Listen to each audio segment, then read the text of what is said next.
My name is Madison. My story starts when my mom and dad got married. He wasn't just my dad back then, he was also Kayla's dad. Kayla's parents got a divorce when she was just 2 years old. When I think about it, I have to say our family situation was quite special. My mom and Kayla's mom got along really well, which is different from the usual bad stepmother stories you see in movies. They would talk on the phone, plan visits, and sometimes have coffee together. Kayla would visit on weekends and holidays.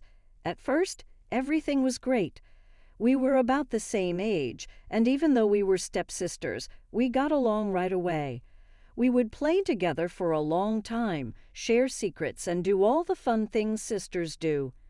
I remember when we made blanket forts in the living room and stayed up late to watch movies. We would try to hold in our laughs so our parents wouldn't hear us. But as we grew up, things began to change. High school gave me new friends and different things to like. Little by little, we started to grow apart. Kayla found her own group, and I saw she was getting, let's say, a bit messier. "Kayla, can you please take your things from the bathroom?" I would ask, trying to sound calm. "Okay, I'll do it later," she said, still focused on her phone. But later never looked like it would arrive. Instead, my mom would later ask me to clean up after her. "Madison, sweetie, just handle it," Mom would say. She is our guest, after all. I would push through and do it, but every time it happened, a little bit of resentment grew inside me. I stayed quiet. What more can I do? Even then, I was the one who took responsibility, the one who knew how important it was to keep peace in our blended family. After high school, I jumped right into college life. I put in a lot of effort, studied even more, and began saving every little bit I could from my part-time jobs. My grandparents, Mom's parents, were always there for me, saying how proud they were of my independence. After I finished school, I got a nice job. It has benefits and regular hours. I earned enough money to begin searching for my own home. When I started renting, I saved a part of my salary each month and saw my savings grow little by little. My parents helped me in their own way. They would come to my rental apartment with home-cooked food and different things for the house that they thought I might need. My grandparents were the ones who truly helped me achieve my dream of owning a home. With my savings, their kind help, and my parents' support for renovation and furniture, I finally got my own home. On the first night in my new apartment, I stood in the middle of my living room, smelling the fresh paint and feeling like I had finally succeeded. Everything was just how I wanted it. The antique dining set my great-grandmother had left me. The expensive bottle of wine I'd been saving for a special occasion. 6 months after I moved in, Mom called. "Honey, I need to ask you a favor," she said over the phone. Her voice had that sweet, careful tone she uses when she wants something big. "It's about Kayla." I felt my stomach tighten. "What about her?" "She's found a job here in the city." "Isn't that wonderful?" Mom paused for effect. "But she needs a place to stay while she gets settled, just for a couple of months." I gripped my phone tighter. "Mom, she can't afford rent yet, and you have that spare room," Mom continued. "It would mean so much to all of us. You know how hard it is starting out." I closed my eyes, remembering all those times Kayla had left our house looking like a tornado hit it when we were younger. But maybe she'd grown up. Maybe she'd changed. It was only for 2 months, right? "Okay," I heard myself say. "But just for 2 months." "Oh, sweetie, thank you. You're such a good sister," Mom gushed. "Kayla will be there tomorrow." Kayla breezed in with 4 massive suitcases and immediately started unpacking. By which I mean she started throwing her clothes everywhere. Within an hour, my pristine living room looked like a clothing bomb had exploded. That night, I came home from work to find dirty dishes piled in the sink.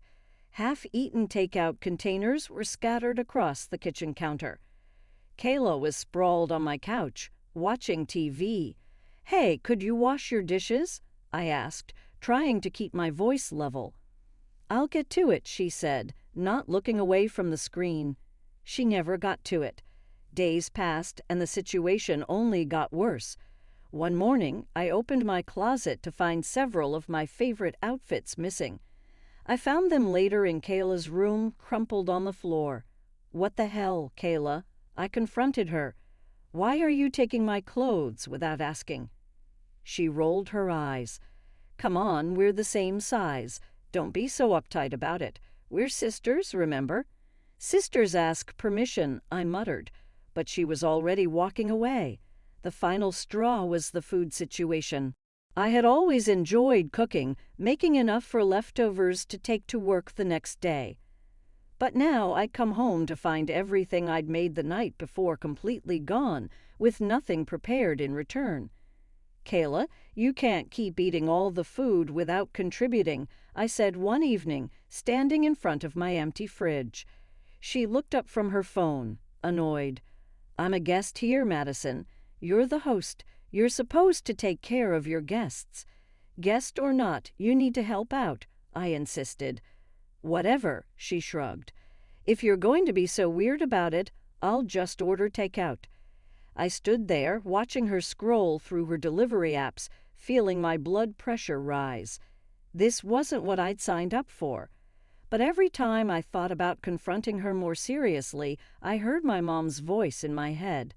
"You're such a good sister." 2 weeks into this nightmare of cohabitation, I was already counting down the days until my apartment would be mine again. Work had been particularly rough that day, and all I wanted was to come home, heat up some leftovers, if there were any, and collapse on my couch. Instead, I walked into darkness. At first, I thought maybe Kayla had finally gone out for the evening, giving me some peace and quiet. But then I noticed the flickering light coming from my living room. As I turned the corner, I stopped dead in my tracks. There at my dining table, using my great-grandmother's antique dining set that I barely used because of how precious it was to me, sat Kayla and some guy I'd never seen before. Candles were lit everywhere, creating what was supposed to be a romantic atmosphere. They were leaning in close to each other, giggling and kissing between bites of what looked like takeout, arranged on my family heirlooms. But what really made my blood boil was the open bottle on the table. My bottle. The expensive wine I'd been saving for a special occasion, now half empty between these two strangers. I slapped the light switch on. "What the hell is this?" Kayla jumped, then rolled her eyes when she saw it was me. "Oh my God, Madison, you scared us." "Who is this?" I demanded, pointing at the guy who was now giving me an annoyed look. "And why are you using my great-grandmother's china? And that wine was expensive and saved for a special occasion." "This is Derek," Kayla said casually, as if this was all perfectly normal. "And this is a special occasion. It's our third date. I don't care if it's your wedding dinner. You have no right to bring strangers into my home without asking, and you definitely have no right to use my things without permission." Derek cleared his throat. "Hey, we're trying to have a romantic evening here. Could you give us some privacy? Maybe go grab coffee somewhere or stay at a friend's place tonight?" I couldn't believe what I was hearing. "Excuse me?" "Yeah," Kayla chimed in, wrapping an arm around Derek's shoulders. "We'd appreciate some alone time. It's not cool to crash someone's date like this." "Crash someone's date? This is my apartment." "Come on, sis," Kayla whined. "Don't be such a buzzkill. We just want to spend some quality time together." "Quality time? Get out." I pointed at Derek. "You need to leave right now." "Or what?" Derek smirked. "Or I'm calling the police and having you removed for trespassing." "You wouldn't dare," Kayla gasped. I pulled out my phone and started dialing. "Try me." Derek's smirk vanished. He stood up, grabbing his jacket. "Whatever. This is ridiculous. I'm out of here." "Derek, wait." Kayla called after him as he headed for the door. She turned to glare at me. "Thanks a lot, Madison. Thanks for ruining everything." She grabbed her purse and stormed out after him, slamming the door so hard my pictures rattled on the walls. My phone rang early the next morning. Mom's name flashed across the screen, and I already knew this wasn't going to be good. "How could you?" She started before I could even say hello. "Your own sister." "Mom, let me explain." "Explain what?" "How you humiliated that poor girl in front of her date. How you threatened to call the police on her." I pinched the bridge of my nose. "Did she tell you she was using great-grandma's china, or that she opened my expensive wine without asking?" "Oh, Madison," Mom's voice dripped with disappointment. "When did you become so selfish, so arrogant? Your sister is trying to build a life here, and you're treating her like a criminal." "She brought a complete stranger into my home without. She's an unhappy girl who needs her family's support right now, but clearly you're too wrapped up in your own little world to see that." Before I could defend myself further, Mom hung up. I stared at my phone, feeling a mixture of anger and hurt bubbling up inside me. But I didn't have long to process because barely an hour later, my phone rang again. This time it was Kayla's mom. "Madison," her voice was sharp. "We need to talk about your behavior." "My behavior?" I couldn't help but laugh. "What about Kayla's behavior?" "You know, ever since you bought that apartment, you've changed. Become arrogant, selfish." "That's not fair." "Not fair? I'll tell you what's not fair. Have you forgotten when you and your mother first moved here? You stayed at our house for 2 weeks. Kayla and I treated you both with nothing but respect. We didn't kick you out or threaten to call the police on you." "That was completely different," I protested. "We didn't trash your house or use your personal belongings without permission. Look, I come home exhausted from work every day, and instead of resting, I'm cleaning up after Kayla. She doesn't wash dishes, doesn't do laundry." "You're being too strict with her?" Kayla's mom cut me off. "She tells me how hard it is living with you, how biased you are against her. These are little things, Madison. You need to stop being so uptight about every little thing." "Little things, it's about basic respect. She doesn't appreciate anything I do, doesn't respect my home or my belongings." "She's your sister." "Well, if she doesn't like living with me, she's welcome to leave my apartment right now." There was a sharp intake of breath on the other end of the line. "I see." Kayla's mom's voice turned ice cold. "I'll be speaking to your father and mother about this. Don't think this is over." The line went dead. I sat there, my hands shaking with frustration. How had I become the villain in this story? All I wanted was some basic respect and consideration in my own home. Was that really too much to ask? My phone rang again a few hours later. Mom's name flashed on the screen for the second time that day. I almost didn't answer, but I knew ignoring her would only make things worse. My finger hovered over the decline button for a moment before I finally accepted the call, bracing myself for what was coming. "What is wrong with you?" She didn't even say hello. "I just got off the phone with Kayla's mother. She's incredibly upset." I slumped onto my couch, feeling a headache starting to form. "Mom, do you have any idea how hard I've worked to maintain this relationship with her? Your father's ex-wife and I have always gotten along wonderfully. I'm proud of that, and now you're ruining everything." "I'm ruining everything." I sat up straight, my voice rising. "Mom, you promised me Kayla wouldn't interfere with my life. You said I'd barely see her because she'd be at work all day. Well, guess what? It's been 2 weeks, and she hasn't gone to a single job interview. Not one." "She's looking." "No, she's not. She stays home all day making a mess of my apartment and bringing random guys over. You want to know what she's really doing? She sits on my couch all day watching TV, shows and ordering takeout. She doesn't wash her clothes, doesn't cook, doesn't clean, won't even wash a single dish. Every day I come home from work to complete chaos. Do you know what it's like to work a full day and come home to find your kitchen destroyed and all your food eaten?" "Honey, Mom's voice took on that condescending tone I hated, the one she used when she thought she was being the voice of reason. Kayla isn't used to living independently. She doesn't know how to do these things yet. She's never had to take care of herself before. I couldn't believe what I was hearing. I paced around my living room, stepping over Kayla's discarded shoes. She's an adult, Mom. She should know how to wash a dish. These aren't complicated skills we're talking about. This is basic human courtesy. You're the hostess, Madison.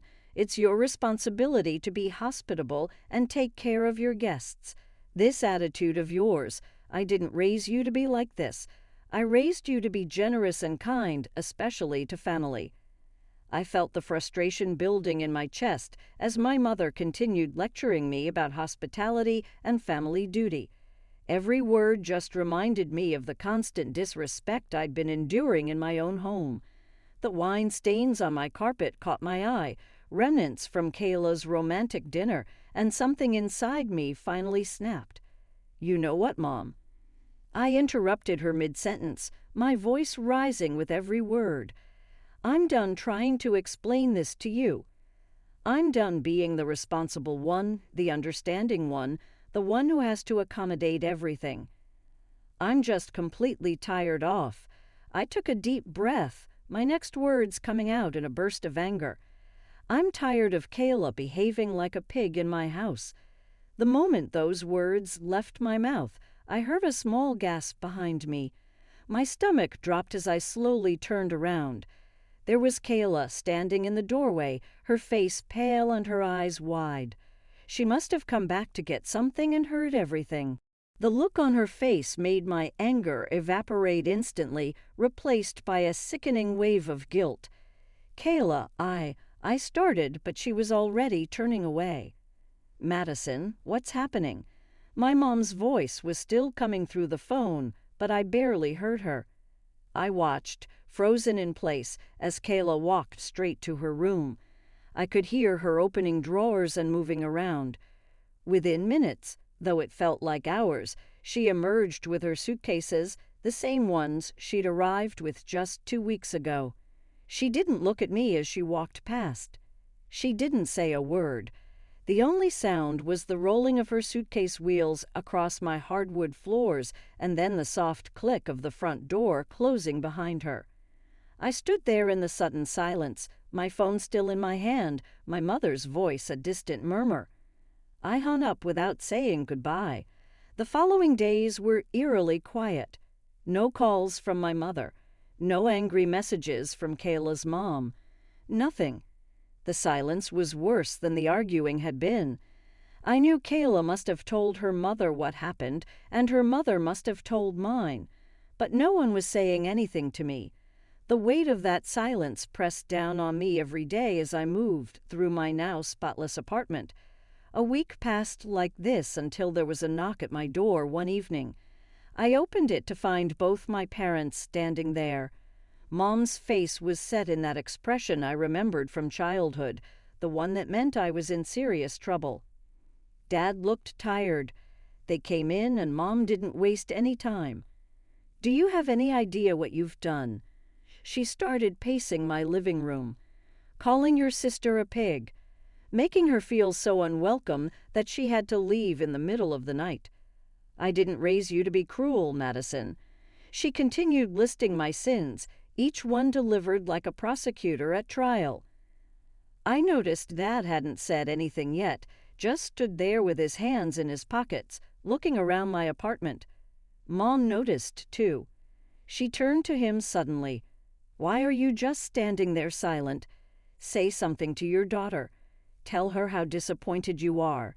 Dad cleared his throat, shifting his weight from one foot to the other.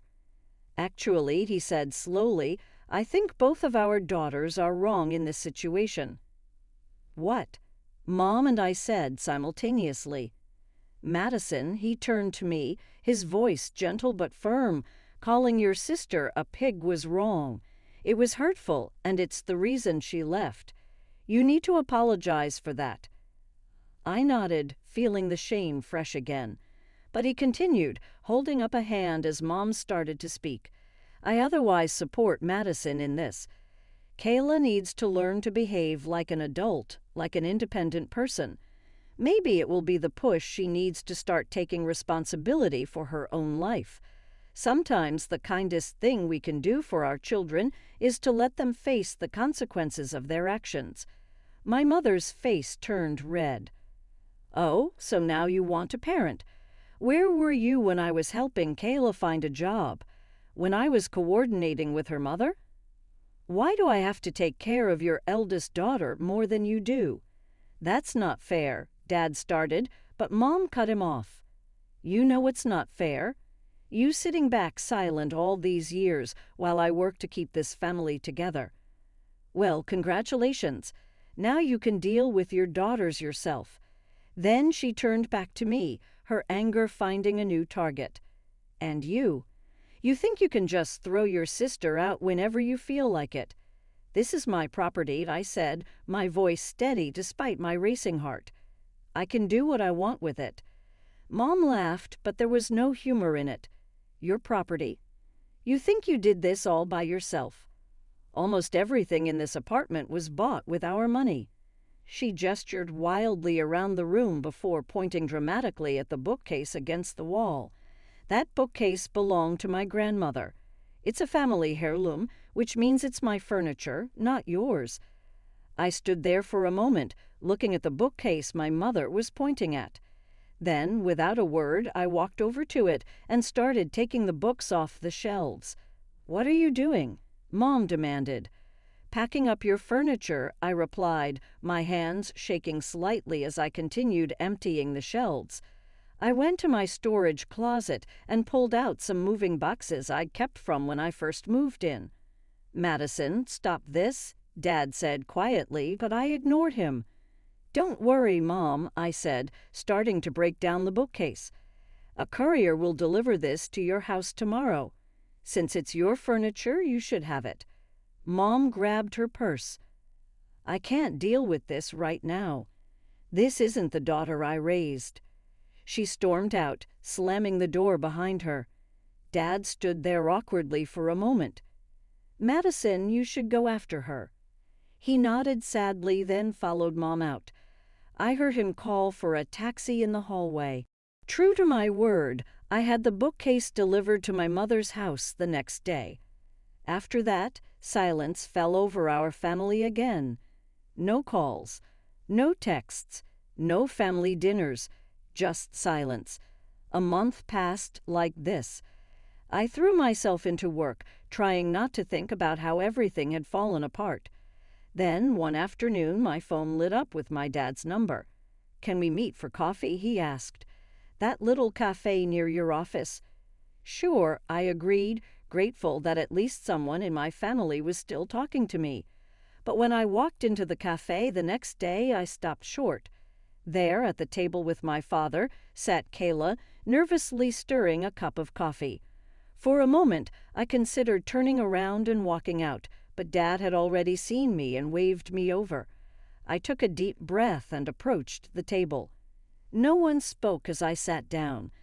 Kayla stared into her coffee cup, and I focused on arranging my purse on the back of my chair. Dad cleared his throat but didn't say anything.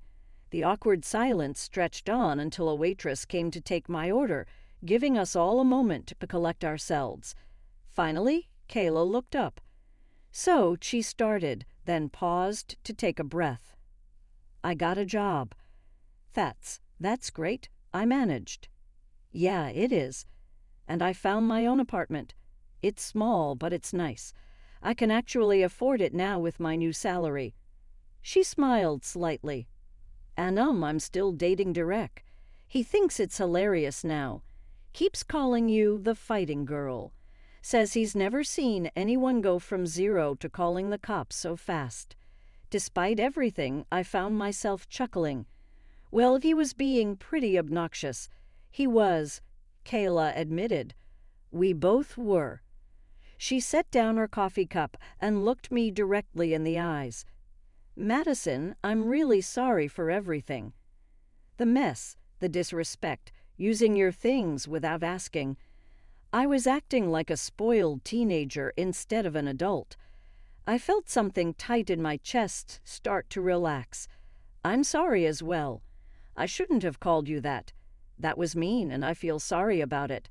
I felt really upset. I understand. I gave you many reasons to feel upset.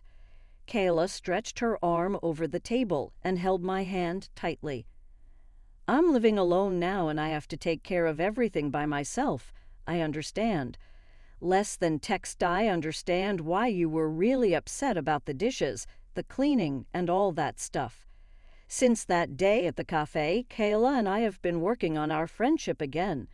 We meet for coffee often now, and she's really gotten good at keeping her new apartment clean. She invited me over for dinner not long ago. She cooked it all by herself.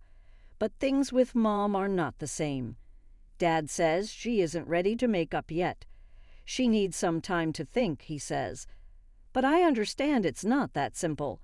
Mom has always been proud of having a great blended family, and I believe my issues with Kayla broke that image for her. I support what I did, though. Yes, I could have done some things in a better way. I don't think I need to say sorry to Mom or Kayla's mom for wanting basic respect in my own home. Something interesting happened yesterday. A delivery person brought a bookcase to my apartment. It was the same one I had sent to Mom a few months ago when I was really upset. There was no note, no reason given, just the bookcase. As I stood there looking at it, I couldn't help but think if this was Mom's way of reaching out to me. I still haven't called her about it. Some wounds take longer to heal, and some talks need the right time. I put the bookcase back where it was before. Every time I see it, I think about how families are similar to books. Sometimes you have to take them apart and then put them back together so they can stand right again.